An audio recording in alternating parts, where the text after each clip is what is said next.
Yes, wana leo na kukutanisha na rais wa Botswana, anayefahamika kama Duma Boko, rais ambaye ameushangaza ulimwengu baada ya kukataa demokrasia kama mtego wa ukoloni mambo leo, na kupatana na mwanamapinduzi mwenzake, na mzungumzia rais wa Burkina Faso, Captain Ibrahim Traore. Iko hivi, rais huyo wa Botswana ameonekana kivutiwa sana na Captain Ibrahim Traore, na sasa ameiga hata uvaaji wa mavazi ya kijeshi wakati alipokuwa akihutubia taifa lake kwenye televisheni ya taifa hilo la Botswana.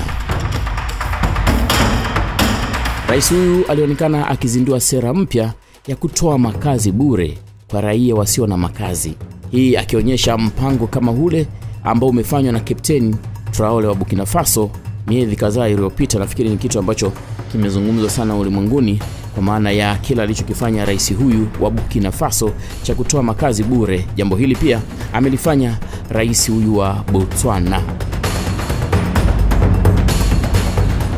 Bwana, kwa kuchochewa na msimamo wa Traore dhidi ya demokrasia, Boko alikashifu kushindwa kwa demokrasia rushwa nchini Nigeria na akaapa kukwepa ucheleweshwaji wa ukiritimba wa mabadiliko ya haraka. Wito wake wa utawala wa kimapinduzi unaashiria mabadiliko ya ujasiri kwa bara la Afrika licha upinzani kutoka kwa wasomi na nchi za magharibi. Katika ujumbe wake alirejelea hasa jinsi mtu kama rafiki yake Ibrahim Traore anavyoweza kuleta mabadiliko ya haraka na chanya kwa watu wake, huku akiwa amefungwa pingu na mawakala wa ukoloni mambo leo.